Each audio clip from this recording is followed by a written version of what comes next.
नमस्कार। इस विशेष धर्म सत्संग में आप सभी का हार्दिक स्वागत है। सर्वप्रथम हम श्री होलिका देवी का श्रद्धापूर्वक स्मरण करेंगे। सप्तहस्तां चतुश्रृंगीं सप्तजिह्वां द्विशीर्षकां त्रिपदां रुष्टवदनां सुखासीनां शुचिस्मितां मेषारूढामग्निरूपां जिह्वाललनभीषणां तप्तकाञ्चनसङ्काशां होलिकां हृदि चिन्तये। इस श्लोक का अर्थ है, होलिका देवी के 7 हाथ, 4 सींग, 7 जीभ, 2 मस्तक और 3 पैर है। उनका मुख आनंद में है। वे सुखासन में बैठी है। उनका हास्य पवित्र है। वह मेष पर अर्थात भेड़ पर आरूढ़ है। वह साक्षात अग्नि स्वरूप है। अंदर बाहर करने वाली उनकी जीभें भयानक दिखाई दे रही है। देवी पिघलते सोने के भांति तेजस्वी है। ऐसी होलिका देवी का मैं अपने हृदय में ध्यान करता हूँ।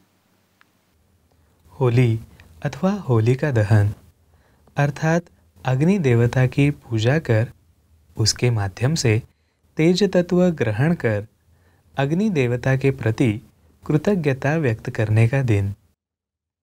फाल्गुन पूर्णिमा को होली मनाई जाती है। आदर्श होलिकोत्सव। इस सत्संग के पहले भाग में हमने देखा होली का इतिहास। शास्त्रानुसार होलिका दहन कैसे करें? होलिका दहन हेतु रचना, होलिका पूजन और होलिका दहन के सूक्ष्म स्तरीय परिणाम। अब देखते हैं होली प्रज्वलित करने के उपरांत बॉम्ब मारने का अध्यात्म शास्त्र। होली के रूप में होने वाले यज्ञ में कष्टदायक शक्तियां बाधा न डाले, इसके लिए बॉम्ब मारकर ऊंचा नाद निर्माण कर उन्हें भगाया जाता है। होली का अगला दिन होता है चैत्र कृष्ण पक्ष प्रतिपदा।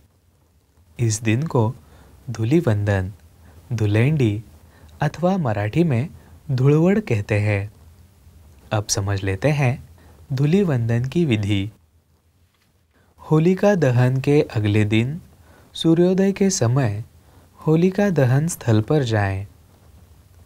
होली पर तुलसी के पत्तों अथवा हाथ से दूध और जल छिड़कें।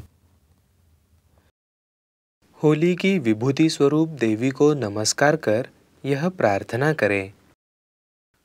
वंदितासि सुरेन्द्रेण ब्रह्मणा शंकरेण च अतस्त्वं पाहि नो देवी भूते भूतिप्रदा भव। इसका अर्थ है, हे विभूति देवी, आप ब्रह्मा, विष्णु और महेश के लिए वंदनीय है। इसलिए आप हमें ऐश्वर्य प्रदान करें और हमारी रक्षा करें। तदुपरांत नीचे बैठकर होली की विभूति दाएं हाथ के अंगूठे और अनामिका की चुटकी में लेकर अनामिका से भ्रूमध्य पर अर्थात दोनों भौहों के मध्य भाग से थोड़ा ऊपर अर्थात आज्ञा चक्र पर लगाएं। तत्पश्चात पूरे शरीर पर विभूति लगाएं।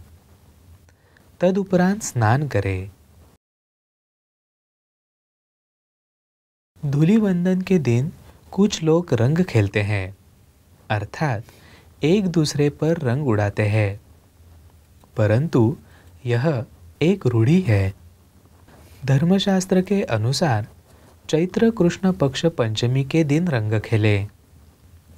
अब समझ लेते हैं बुद्धिवादियों द्वारा किया जा रहा होली के धार्मिक कृत्यों का विरोध। कुछ बुद्धिवादी लोगों से आह्वान करते हैं कि होली में पूरण पोड़ी अर्पण न करे, वह गरीबों को दान करे। प्रत्यक्ष में होली में पूरण पोड़ी अर्पण करना यज्ञ में दी आहुति है। कुछ लोग होली में लकड़ियां न जलाएं, गांव का कचरा जलाएं, ऐसा आह्वान करते हैं। होली में कचरा, गंदे कपड़े इत्यादि न डालें। इससे होली के देवत्व का अपमान होता है। धार्मिक कृत्य धर्मशास्त्र में बताए अनुसार करने पर उसका लाभ होता है। अब समझ लेते हैं सार्वजनिक होली मनाते समय आवश्यक सावधानी। 1. होली मनाने के लिए चंदा एकत्र करते समय किसी पर बल प्रयोग न करें। 2. होली में अर्पित की जाने वाली वस्तुओं की, उदाहरणार्थ लकड़ियों, उपले आदि की चोरी न करें। 3. होलिका दहन के समय उस पर बिजली के तार न हो। 4. होली के आसपास पुआल अर्थात मराठी में गवताची गंजी जैसी सहज जलने वाली वस्तुएं न हो। 5. होली की कालावधि में किसी के मन को दुख हो ऐसे कृत्य न करें। अब देखते हैं उत्तर भारत में होलिकोत्सव मनाने की विशेष पद्धति। उत्तर भारत में यह दिन शत्रुता को भुलाने का दिन माना जाता है। लोग घर घर जाकर एक दूसरे को गुलाल लगाकर गले मिलते हैं। परंपरागत रूप से गुझिया अर्थात मराठी में करंजी बनाई जाती है। होली संगीत और रंग का त्योहार माना जाता है। इस समय जगह जगह फाग और धमार ये विशेष प्रकार के लोकगीत गाए जाते हैं। कवि सम्मेलन और हास्य सम्मेलनों का आयोजन भी किया जाता है। अब देखते हैं उत्तर प्रदेश के नंदगांव बरसाने की लट्ठमार होली अर्थात महिलाओं द्वारा लाठियों से किए वार पुरुषों द्वारा ढाल से रोकना।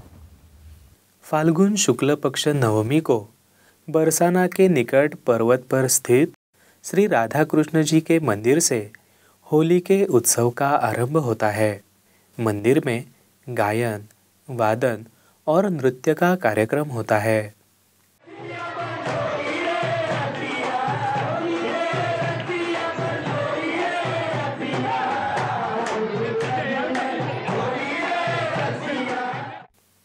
उपरांत बरसाने की महिलाएं लट्ठ अर्थात डंडे लेकर समूह में निकलती है। महिलाएं डंडे बरसाती है और नंदगांव के पुरुष अपने हाथ में ली हुई ढाल पर उन लट्ठों के वार रोकते हैं।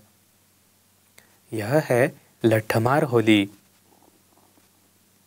इस प्रकार होली का उल्लासपूर्ण समारोह देखने के लिए सहस्रों स्त्री पुरुष यहाँ आ जाते हैं।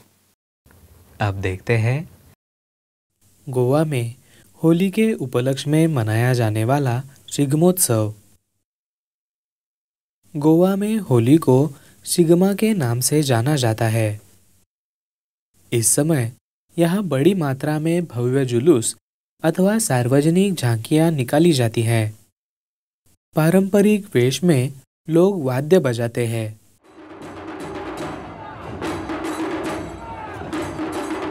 सामूहिक नृत्य करते हैं।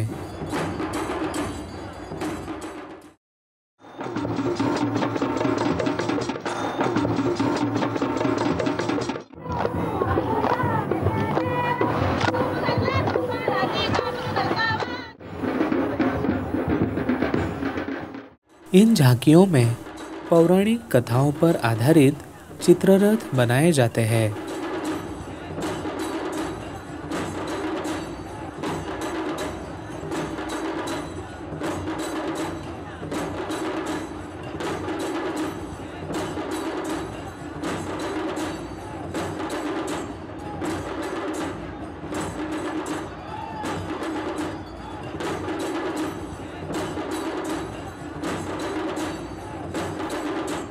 झांकियां देखने के लिए बड़ी संख्या में लोग उपस्थित रहते हैं। अब देखते हैं होलिकोत्सव संबंधी सनातन संस्था हिंदू जनजागृति समिति एवं समविचारी संगठनों द्वारा किया जा रहा प्रबोधन। वर्ष 1998 से सनातन संस्था, हिंदू जनजागृति समिति एवं समविचारी संगठन होली उचित प्रकार से मनाई जाए, इसके लिए प्रयासरत है। सनातन संस्था की ओर से इस उद्देश्य से सनातन के नियतकालिक मराठी दैनिक सनातन प्रभात, मराठी साप्ताहिक सनातन प्रभात, कन्नड़ साप्ताहिक सनातन प्रभात, हिंदी पाक्षिक सनातन प्रभात, अंग्रेजी पाक्षिक सनातन प्रभात, गुजराती मासिक सनातन प्रभात द्वारा इस विषय में प्रबोधन किया जाता है। पत्रकार परिषदों का आयोजन किया जाता है। आदर्श होलिकोत्सव मनाने के लिए समाज से आह्वान किया जाता है। होली के निमित्त होने वाले अनाचारों के विरुद्ध प्रशासकीय अधिकारियों के पास परिवाद प्रविष्ट किया जाता है, अर्थात शिकायत की जाती है। पुलिस में भी परिवाद प्रविष्ट किया जाता है। अनेक स्थानों पर सार्वजनिक आदर्श होलिकोत्सव मनाया जाता है। होलिकोत्सव मनाने की पद्धति में प्रांतानुसार कुछ भिन्नता हो सकती है। ऐसे में आपके प्रांत में यह उत्सव जिस पद्धति से मनाया जाता है, उस प्रकार से मनाएं। आदर्श होलिकोत्सव स्वयं मनाएं, अन्यों को भी मनाने के लिए प्रेरित करें और ईश्वरीय चैतन्य की अनुभूति लें। इस सत्संग में दी जानकारी और साधना संबंधी मार्गदर्शन सनातन संस्था द्वारा प्रकाशित ग्रंथों में उपलब्ध है। श्री होलिका देवी के चरणों में कृतज्ञता व्यक्त कर यहीं रुकते हैं। सभी को होलिकोत्सव की हार्दिक शुभकामनाएं। नमस्कार।